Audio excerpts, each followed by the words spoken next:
You're listening to Fresh Look with Hen Mazzig, presented by the Israel on Campus Coalition. Welcome back to Fresh Look.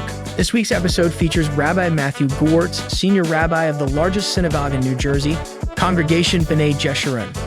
Rabbi Gewirtz is the author of a new book to build a brave space, The Making of a Spiritual First Responder.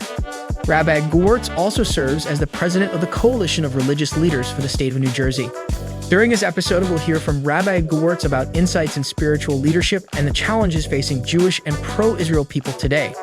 Welcome to the show, Rabbi Gewirtz. Thank you so much, Rabbi Matt, for joining us today. In your new book, to build a brave space, The Making of a Spiritual First Responder, you talk about using the value of disruptive innovation to help bridge our growing political and ideological gaps, seeking what you call a path to the radical center. And I'd love to start there because I think that's so interesting and so timely. How can we really bridge or believe that it's possible to form a real human connection in a time that there's so much divide between us?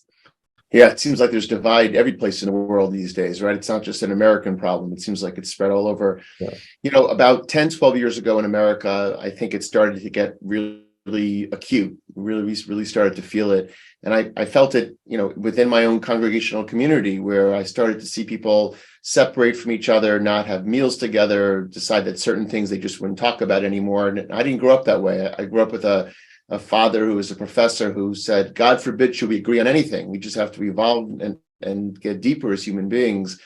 So I'm in an airport one day changing planes and feeling really down about all of this. And somehow, almost magically, I get an article from a friend of mine, and the article says, the exhausted majority should somehow form a radical center. I said, I feel exhausted by all of this. And I feel like I want to be in a center, but I was worried that center meant wishy-washy or it meant wimpy or something. But the article went on to say that we somehow have to make equal the values we stand up for to the dedication and devotion to human connection. And somehow this was giving both. It didn't just be stand up for what you believe in, but stand up just as strongly for the importance of us being connected as human beings as you do for your values. And that's how it all started. And I'll finish that long-winded answer by saying that's what it has to be. Of course, we have to believe in what we care about. But if human connection is not equal to that, then there's going to be nothing left. And where do you suggest that we start?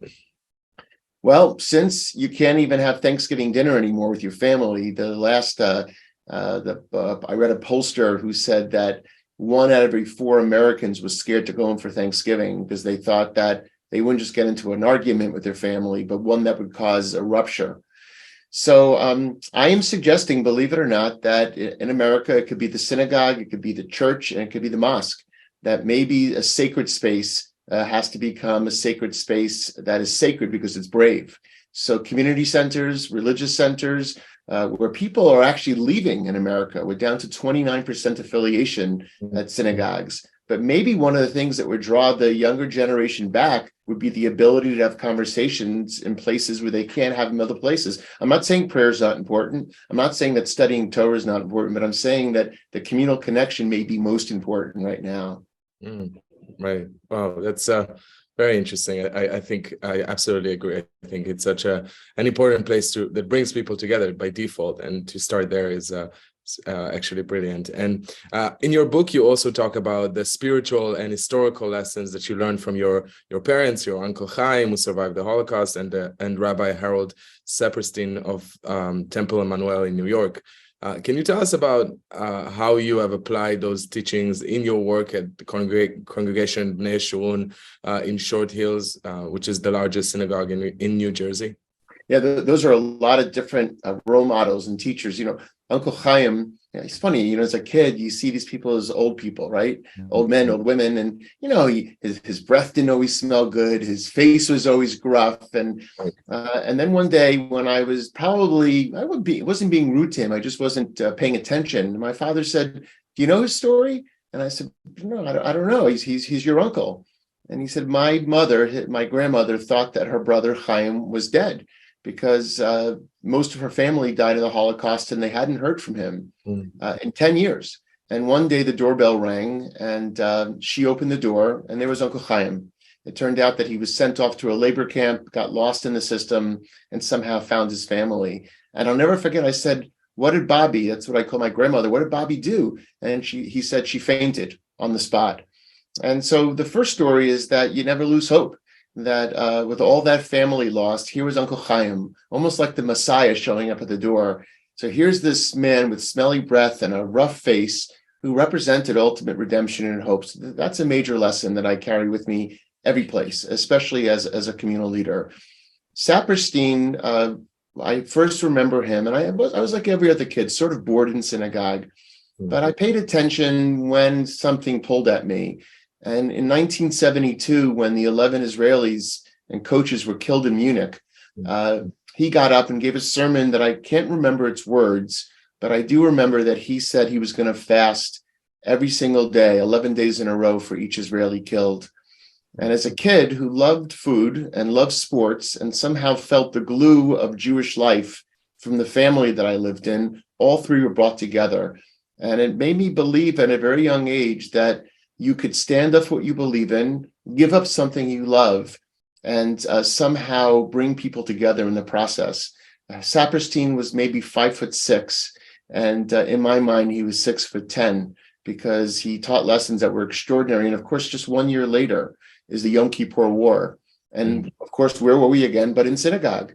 And I remember his reaction to that. And that's probably the last time I saw him. My parents split 2 years later, but somehow that left a mark on me that has kept me inspired for, 50 years now. Oh, that's amazing. And I'm sure you are also, there's a young Jewish boy that is just like you, looking up to you as well. And I'm sure one day in the future, in their book, they will write about how much you inspire them. In one of the more striking parts of your book, as a young man, you speak about running into a group of young African-American men in New York who seemed to be intent on mugging you, but you formed a surprising spiritual and cultural connection when you told them that you are Jewish and that you're not white and that Jews were enslaved in Egypt. Where do you see if there is an opportunity or a way for us to bridge the gap? Is the example that you gave in your book really something that you think can be applied today in different ways? I'd love to hear your take on this. Yeah, yes and no. First of all, thank you for saying that about a little kid in my congregation, because if that really were to happen, then all of it has been worth it, and it already has been worth it. So thank you. Second of all, I think the question you ask is an important one and could be a potentially dangerous one. Mm-hmm. So yes, because you think about Abraham Joshua Heschel marching with Martin Luther King, and the reason that means so much is because they had a religious, spiritual, and personal connection. It wasn't make believe. Mm-hmm. Jews really did go down south. My mother was one of them, where she would sneak out of our house for the weekend and go down south to march with oppressed Black people in our country.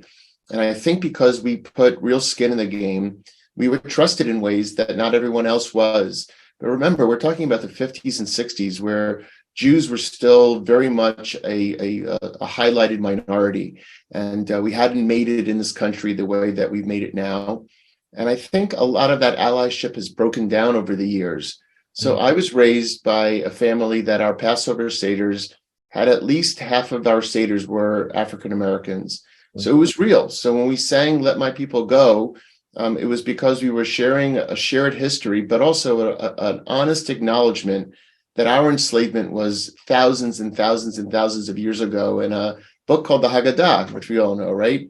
And Black slavery was only a couple of hundred years ago. So, and probably one could argue is still not completely over. So if we pretend that it's the same, we get into a big problem, because it's not. We have, not that all Jews are white, because in this country, 10 to 20% of Jews are now of color, but most of us are white. And that makes us blend in ways that Black people cannot blend in. So we have to really dig in and get back to work and sit down and have authentic conversations, like the name of the book, in a brave space. So I do notice, and it's just happening here in New Jersey, the NJPAC, which is the Major Performing Arts Center, is housing it, where we're going to have in the next 6 months 200 leaders, Black and Jewish leaders, who are going to get together with facilitated conversation, with no holds barred, really going to talk about what the Jewish journey is, what the Black journey is, where we're the same, where we're different, how we can help each other, why we're angry at each other, why we support or don't support each other. Most importantly, simultaneously, we're going to have 200 kids from the cities of Newark and the suburbs here, Jews and Black children together, having their own honest conversations. And then we'll see where it goes. So I do feel like just from this effort, and this is brand new, that there's a concerted effort from many people realizing that if we don't really make sure that we have an authentic allyship, that we're going to separate and perhaps never come back together again. So it's a really, really fraught and important time right now. Yeah, absolutely. And I think, even one of the points that you touched on that I think there's also a divide is where do Jews fit in within the racial structure in America, and if Jews are indeed white, or if they are, or even if they can pass as white with this conditional whiteness that is, the racist idea in and of itself. Even that divide seems to be within the Jewish community is something, an issue of controversy. Can you speak a bit about that? First of all, one of my siblings is married to an African-American man. So I have two nieces who are both Jewish and Black. And it's funny, my mother of blessed memory, been gone for 12 years now, white mother, but my eldest niece used to say when she was really little and she didn't really distinguish yet, she said, "Oh, Bubby's not white, Bubby's Black." And we'd start laughing. She said, "What are you laughing at?" And somehow, even though my mother's skin color was white, she associated her with being Black for whatever cultural reasons, whatever devotion my mother had that came across, where she didn't see the color. She just saw the actions of my mother, which she associated with her color. So it's so interesting. Yeah, the question you ask is really scary because I have members of my congregation out of fear, not out of intolerance or meanness, who will call me and say, "Why do you keep on standing up for the Black community?" And I said, "What do you mean I have to?" And they said, "But it sounds like sometimes you're doing it more than for the Jewish community." I said, because anti-Semitism is in such a huge rise and it's so normalized now that people are scared and we become insular, right? We sort of hold ourselves in during these times. And I keep on making the comment, we better learn how to walk and chew gum at the same time. Because if we don't realize that hate against any community is actually hate against us, then it's all gone. So I do fear for the fact that it's actually not just the normalization it's not just that being white has made us blend into the world. It's that the anti-Semitism has made us so scared again that instead of being open, we're closing ourselves. And on the Black side of the equation, the Jewish side of the equation, Black Lives Matter, which does so many important things, also, I think, made a very big mistake that when writing their platform, they allowed anti-Zionist language in there.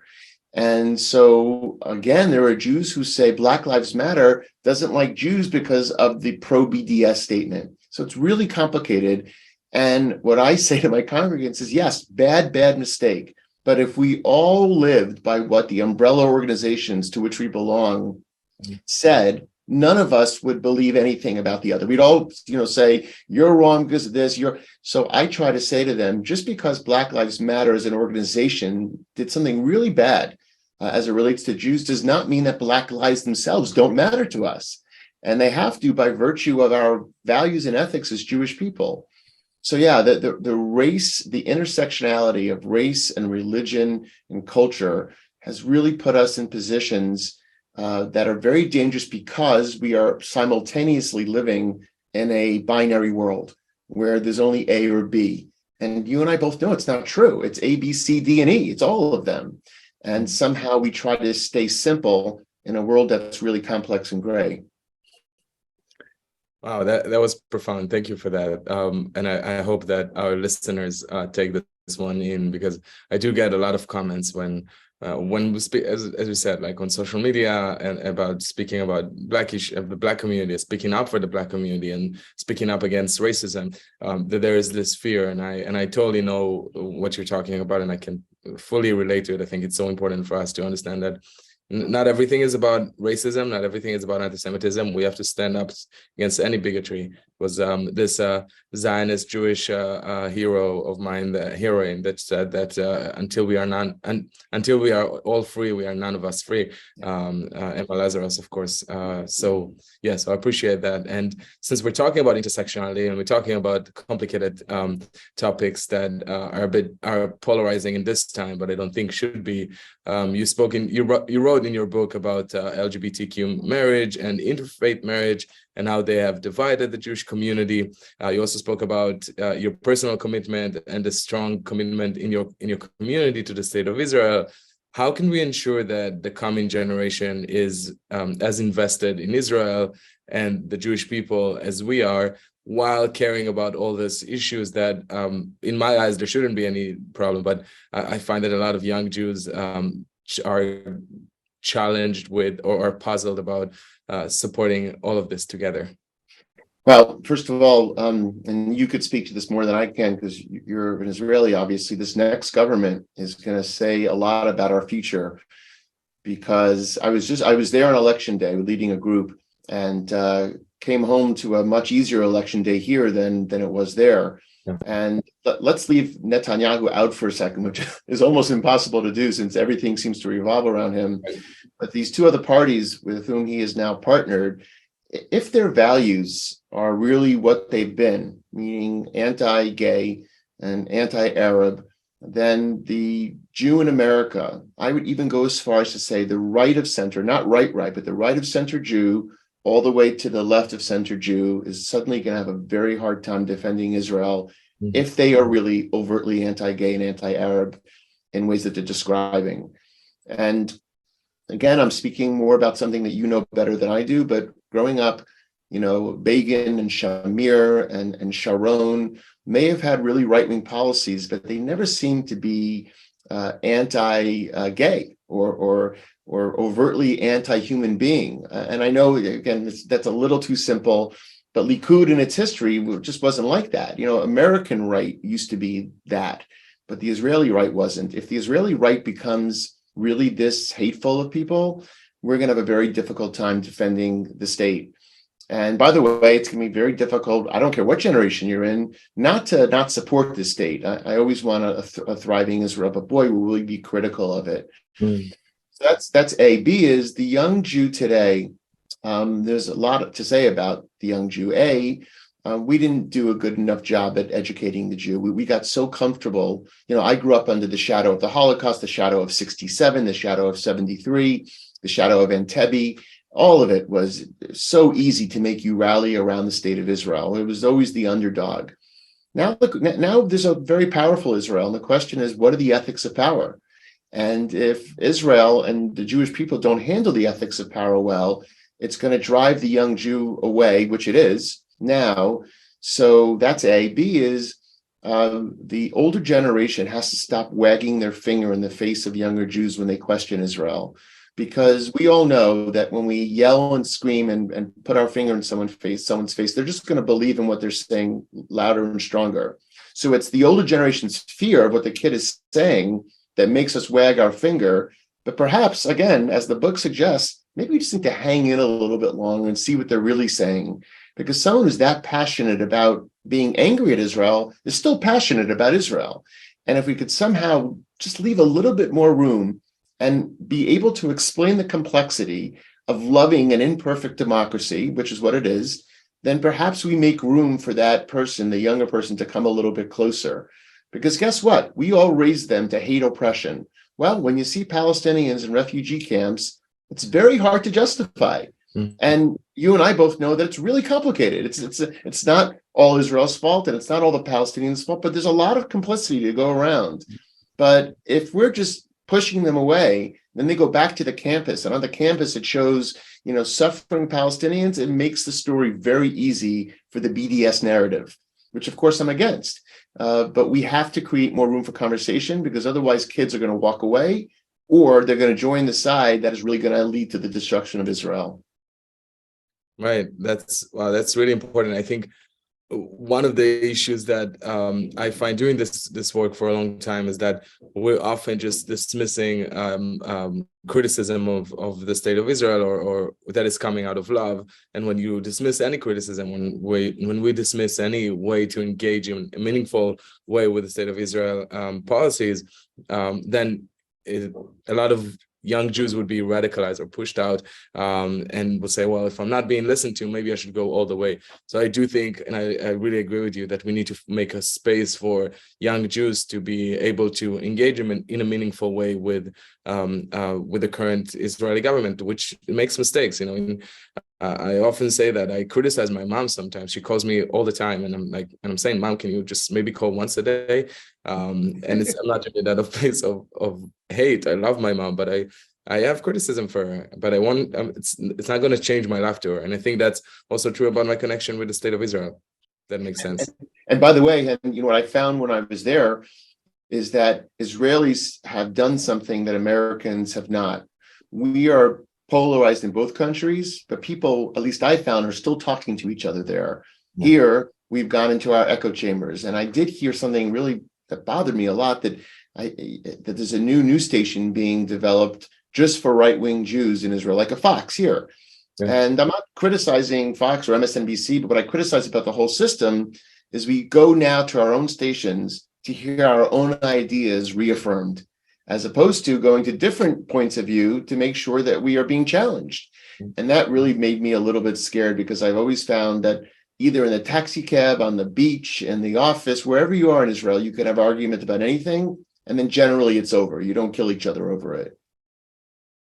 Absolutely. Yeah, it's always this the feeling that you're family and that there's disagreement, but we're all in it together. And I agree, there's a lot of divisive rhetoric that I'm not sure if it originated in Israel or somewhere else, but I hope we'll get over this in the future. And if this, if there will be another election, that next time it will have a more it doesn't matter which political side, but a government that really is not against anyone, and sort of speech that is not radicalizing and divisive. And to ask you one last question, we spoke about how to connect Jews to Israel in this conversation that we need to have. But what do you say to the to Jewish students that are Zionists, that are with the mainstream of anti-Semitism by celebrities like Kanye West and others that have spread vicious anti-Semitic and ideas, and the anti-Israel culture that we see in UC Berkeley and other schools? What is your advice to them when they're facing this hatred from non-Jewish forces that wants to oppress us? Yeah, it was someone from you guys. I mean, what happens at ICC is extraordinary. So yesterday, it's actually airing tonight, I was on a panel at NBC doing Jacob Sobroff's doing a whole half hour just on hate and anti-Semitism. And what someone from your organization sent me was that 1/3 of college students will face anti-Zionist or anti-Semitic interactions in college. I just cannot believe. I mean, I'm not naive, I went to college now a long time ago, but I never faced one bit of anti-Semitism when I went to college, not one. And there may have been a border of this or a border of that, but really not. So my son, who's in a gap year, is living in Israel right now, but will be starting college in America next year. So that means he's almost bound, 33% of the chance he's going to face it. So I would say two things. One is to the parents of college students, we need to triple down on making sure our kids understand exactly what's what. I don't mean propaganda. I mean the truth, as much of all sides as possible, so that our kids go and feel intellectually, emotionally, and spiritually confident to face what we know they're going to face. And to our kids directly, I would say that if you face things which you're going to face, and you belong to a synagogue, call your rabbi and call your cantor, call your parents. Make sure you get involved with groups on campus that are not just, again, going to coalesce around hate. Hate doesn't last. It just causes, it's like the golden calf in the Bible. It lasts 40 days and 40 nights, maybe most, but then it dissipates. But love does last. So to the kids on campuses, go to Hillel. Go to, not because I'm trying to make you uber Jewish, but because I'm trying to make sure you understand what it is that's so worth defending. Because if you're just defending yourself because you're being hated, again, that will end eventually. But if you're defending yourself because you love something so much, be it your Judaism as much as you want of it, or Israel as much as you want of it, you're going to be much more confident in what it is you're defending. And I always say to someone, if someone comes after you around Israel, just ask one question. Look at them and say, I very much want to talk to you, but can I ask you a question? Do you believe in the sovereign, independent Zionist state of Israel where it exists today? And if they say no, then they've crossed a red line and I walk away. It's not worth the conversation. If they say yes, but I have criticisms about A, B, and C, you could say, okay, let's sit down. I really want to hear what your criticisms are, what they make me feel like. Answer back and let me tell you what it is that I believe and what it makes you feel like, and get into a conversation with someone who may start off seeming threatening, but maybe perhaps become allies. Because I have seen settlers with Palestinians sit down and have light conversations, and they have much better reason to hate each other than we do. So if they can do that, then so can we. So on one hand, be equipped, know why you love what you love, and be willing to sit down and have very hard and painful conversations with people who are willing to accept our existence. If they don't, then to me, that's a non-starter. Rabbi Matt, what a beautiful way to finish this conversation, and focusing on love. I really appreciate that. I appreciate your time and your thoughts. I'm sure it helps so many people. As I said before, I know for a fact that there's young people that are listening to you and are inspired. So thank you so much for your time and everything you're doing for the Jewish people and the world. Well, thank you. Your questions are beautiful and sensitive and insightful. And what ICC does is something that my family is always going to support for many different reasons. So thank you. Thanks for joining episode 12 of Fresh Look. Be sure to subscribe to our channels and stay tuned for the next episode.